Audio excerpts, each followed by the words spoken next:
पिछले भाग में आपने देखा कि कम्मो प्रसव पीड़ा में जिंदगी मौत के बीच जूझते हुए एक बेटी गहना को जन्म देती है, जिसे देखकर अम्मा तो खुश नहीं होती क्योंकि उन्हें एक पोते की आस थी।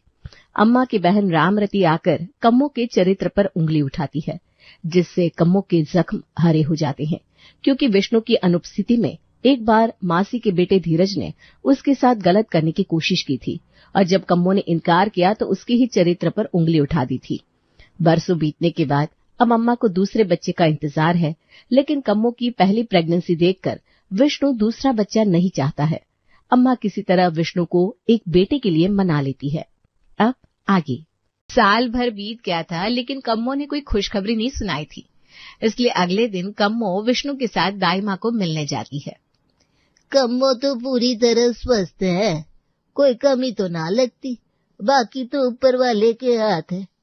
विष्णु और कम्मो घर लौट आए थे। दूसरा बच्चा ना होने का दुख जैसे विष्णु के अंदर घर करने लगा था। हर बीते दिन के साथ जैसे विष्णु मौन की गर्त में जा रहा था। न पहले की तरह बोलता था, न अपने मन की बात बताता था। कई दिन शहर में ही बिता देता। घर लौटकर आता भी तो उसका ध्यान कम्मो पर ना होता और ना ही अपनी बेटी गहना पर। जब महीनों तक विष्णु के व्यवहार में कोई सुधार नहीं हुआ तो कम्मो ने समस्या की जड़ खोजने की ठान ली। सुनो जी, छोरी अब 8 बरस की हो गई है, बड़े स्कूल में नाम लिखा दो उसका। कब तक यूं ही गांव की आंगनबाड़ी में जाती रहेगी? स्कूल की ड्रेस पहनकर जब बस्ता टांग कर जावेगी कितनी सुंदर लगेगी मेरी गहना। कम्मो ने हाथों से गहना की नजर उतारते हुए कहा, तुझे कितने तक पढ़ाया था तेरा बापू ने? मासा, हमारा बखत और था, आपका बखत और है। हमने तो कलम पकड़नी भी ना सीखी। जो हो संभाला, माँ ने हाथ में बेलन पकड़ा दिया। जब बचपन जीने का समय था तो गृहस्थी की जंजीरों में फंसा दिया। जो हुआ सो हुआ, मेरी छोरी मेरी तरह ना रहेगी। क्या तेरी छोरी का ब्याह ना होगा या तू जावेगी उसके घर उसकी गृहस्थी समेटने? क्या बुरा कर दिया तेरी माँ ने? सही बखत पर सही शिक्षा दी। पता है मन्ने, अब और बखत है, तभी तो तेरी छोरी ने 2 क्लास पढ़ने की छूट दे दी। चिट्ठी पत्र का जवाब देने लायक हो गई है तेरी छोरी, बस बात है। अब तू इसने वो सिखा जो उम्र भर इसके काम आवे, चूल्हा चौका। चाहे जो हो जावे, मैं ना रुकने दूंगी मेरी लाड़ू की पढ़ाई। पढ़ेगी वो, आगे बढ़ेगी। और पढ़ने से क्या बदल जावेगा? है उससे बच्चे ना जन्ने पड़ेंगे या रोटी ना पकावेगी? उसके सासरे वालों ने क्या बतावेगी? हमने रोटी बनानी ना सिखाई छोरी ने, कागज काले करने सिखाए। मैं ये पूछूं, पेट भर जाएगा इसके बिंद का इसकी किताब कापियों से। अपने लिए ना सही, अपनी बेटी के लिए आवाज तो मुझे उठानी ही पड़ेगी। अशिक्षा और अंधविश्वास भरे जीवन की सौगात ना दूंगी अपने गहना को। अब कुछ ना बोलोगे? आज भी चुप लगा लोगे? मेरी खातिर ना बोले, ना कोई शिकवा है ना उसका, लेकिन अपनी छोरी खातिर तो बोलो। उसका भला बुरा सोचना आपका फर्ज ना है? अभी घर में बात चली रही थी कि पड़ोस में रहने वाली रुक्मिणी वहां जाती है। घड़ी खम्मा काकी सा, मैं गलत टाइम पे तो ना आ गई? अरे ना ना, आजा रुक्मिणी, बैठ। कोई गलत टाइम ना है। तू बता कैसे आना हुआ? मेरी छोरी का ब्याह पक्का हो गया है काकी सा। आज से सारी रस्म शुरू होंगी। थारी कम्मो को लिवा ले जा रही हूँ। अब तो ब्याह के बाद ही फुर्सत दूंगी इसने। इसके हाथ का खाना और ढोलक के थाप की तो पूरे गांव की लुगाई तारीफ करे। क्यों नहीं भाभी साहब, मैं पहुंच जाऊंगी, आप फिक्र ना करो। ठीक है, तो फिर मैं चलूं, अभी बहुत काम बाकी है।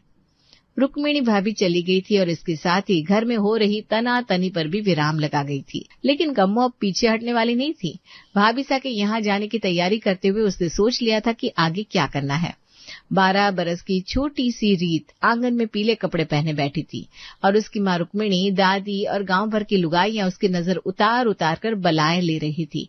मंगल गीत गाते हुए बार बार रुक्मिणी भाभी भावुक हो रही थी। बीच बीच में गीतों के बोल सुनकर नन्ही सी रीत खिलखिलाकर हंस देती और उसकी निश्चल मासूम आंखें देख कम्मो का कलेजा भारी होने लगता। इस मासूम को तो ब्याह का मतलब भी ना पता है अभी। उसके लिए ब्याह मतलब नए कपड़े, नए चूड़ियां और ढेरों उपहार भर है। ससुराल की जिम्मेदारियां और नए परिवेश में नए लोगों के संग जीवन भर तालमेल बैठाने का तनाव उसे पता ही नहीं अभी। गुड्डे गुड़ियां से खेलने की उम्र में ससुराल में पीसने के लिए छोड़ देना, क्या इससे बड़ा जुल्म भी हो सके है कोई? एक कोने में भरी आंखों से अपनी लाडो की बलाएं लेती रुक्मिणी से आखिरकार कम्मो ने पूछ ही लिया, भाभी साहब रीत तो मने लागे अभी 13 बरस की भी ना हुई, इतनी जल्दी इतनी बड़ी जिम्मेदारी। आपने ठीक लग रहा है ये सब। हाँ, अगले महीने 13 की हो जाएगी। ये अकेली तो है ना, अभी 3 छोरी और भी ब्यानी है, और मारा भी तो इसी उम्र में लगन हुआ था ना, हमने भी तो निभाया, ये अभी सीख जावेगी। रुक्मिणी ने कम्मू को अजीब नजरों से देखा। हमने निभाया ना भाभी सा, जीवन भर बस समझौता करा। जिस उम्र में हम खुद बच्चे थे, आपने और न जाने कितनी लुगाइयों ने बच्चे जने। मेरे हुए ना तो मैं अभागन कहलाई, और जो 13 बरस में बच्चा पैदा करते हुए मर गई, उनसे भी कहाँ किसी को हमदर्दी हुई। माँ बाप ने छोरी को कुछ खिलाया पिलाया ना, हमारे गले में बीमारी बांध दी।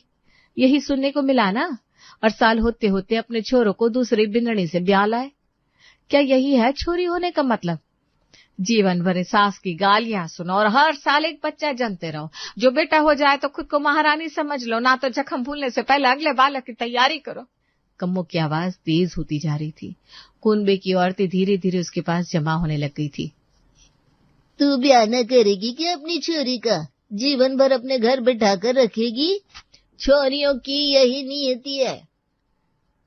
काकी, मैं छोरी के ब्याह के खिलाफ ना हूं, ब्याह क्यों ना करूंगी, लेकिन हर काम का एक बखत हुए है।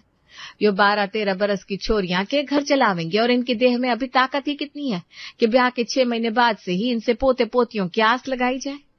अभी बखत है इनका पढ़ने लिखने का, अपना अच्छा बुरा समझने का। इन्हें माँ बापू के लाड़ दुलार की जरूरत है अभी। देख कम्मो, तू मेरी छोरी के ब्याह में मनहूसियत मत फैला। हम अपनी छोरी का भला बुरा देख लेंगे, तू अपनी छोरी ने संभाल। तुझे अच्छा लगे तो ब्याह में शामिल हो, ना तो तेरी मेरी राम राम। हाँ, मेरी छोरी ना जावेगी ससुराल, यो कच्ची उम्र में तो कतई न जावेगी।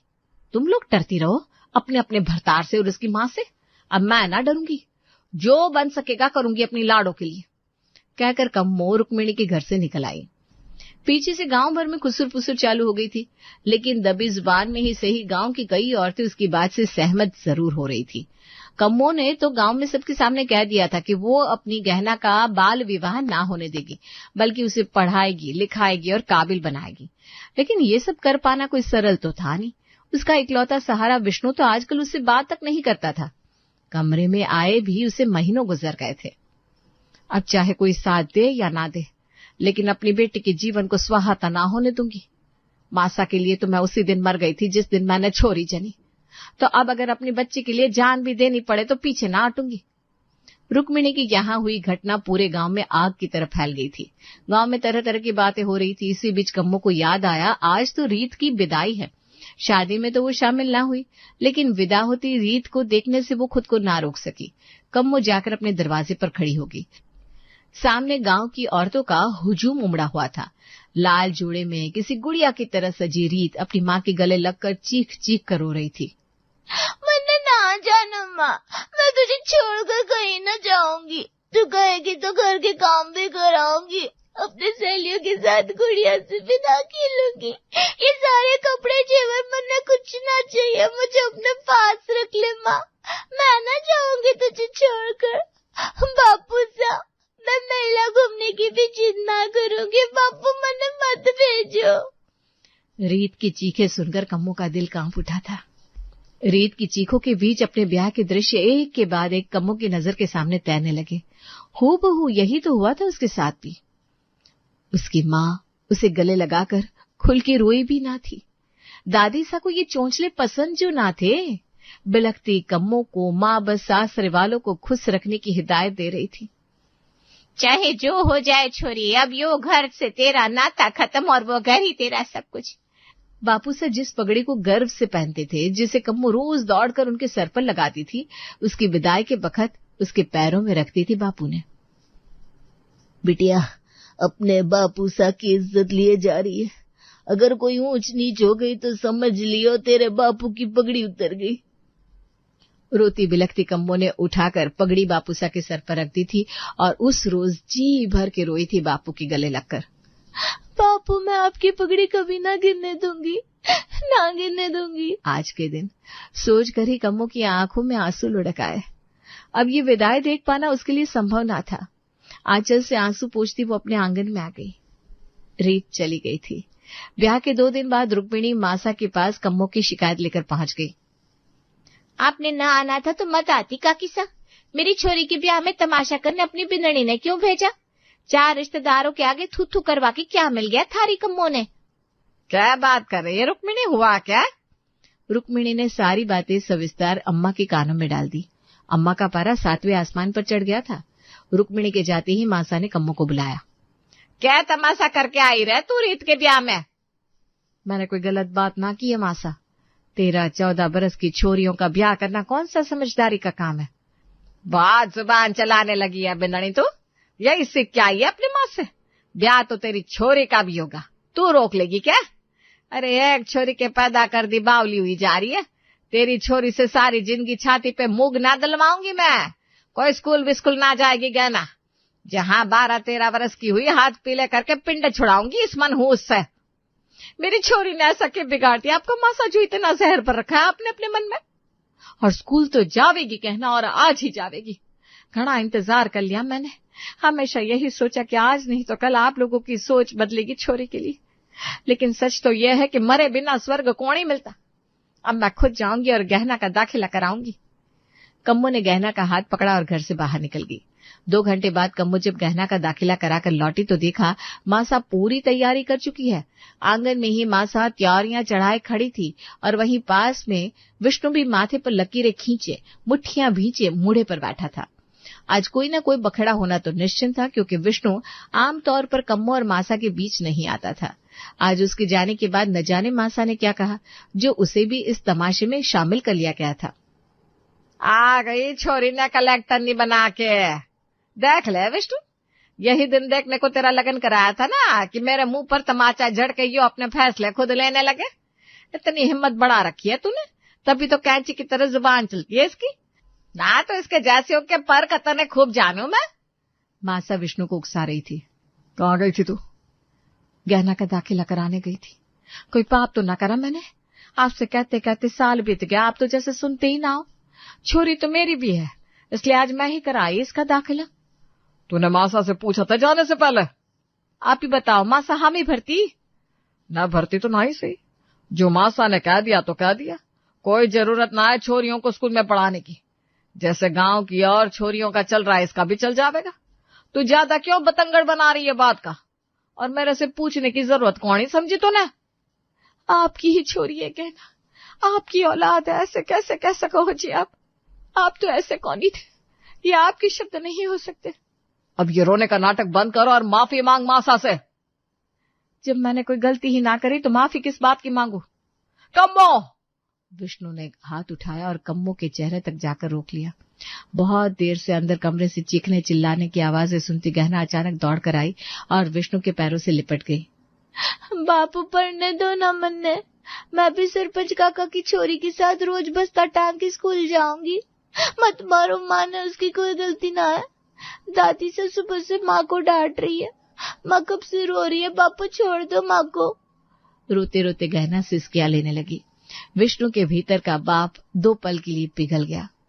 ठीक है, 8 तक पढ़ ले, उसके बाद ना पढ़ने दूंगा। और हाँ, अपनी माँ के साथ घर के काम काज भी सीखने होंगे। मैं सब करूंगी बापू साहब। चाहे जितनी परीक्षा देनी पड़ी हो, लेकिन गहना को आगे पढ़ने की इजाजत मिल गई थी। लेकिन इसके लिए कम्मो को अपना आत्मसम्मान दांव पर लगाना पड़ा। इतने बरस में पहली बार विष्णु ने कम्मो पर हाथ उठाया, किंतु फिर भी इतना सब कुछ खोकर भी जो उसने पाया था, उसकी खुशी अनमोल थी कम्मो के लिए। बरसों पहले हंगामा करके सारे संबंध तोड़कर गई रामरती मासी आजकल फिर से अम्मा से मिलने आने लगी थी। दोनों बहनें अकेले अपने कमरे में बैठकर खूब खुसुर पुसुर करती, लेकिन कम्मो के कानों में कोई बात न पड़ने देती। पहले मासा और अब तो विष्णु भी बेटे की चाहत में इतना बावला हो गया था कि औलाद होते हुए भी खुद को बेऔलाद मान बैठा था। वो गहना बहुत ही होशियार बच्ची थी। गांव के स्कूल में बड़ा नाम था उसका। हर कक्षा में प्रथम स्थान से उत्तीर्ण होने के कारण हर अध्यापक का गर्व थी गहना। पढ़ाई के अलावा भी हर क्षेत्र में उसका ज्ञान अद्भुत था। गहना अब 8वीं कक्षा में पहुंच गई थी। इधर कम्मो को अपनी मेधावी गहना को आगे पढ़ाने की चिंता खाई जा रही थी। दूसरी तरफ मासा ने भाप लिया था कि विष्णु और कम्मो के बीच अब पहले जैसी बात नहीं है। एक दिन मौका देखकर मासा ने विष्णु को अपने कमरे में बुला लिया।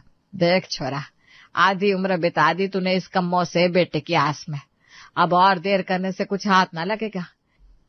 मेरी मान तो दूजा ब्याह कर ले, अभी भी देर ना हुई।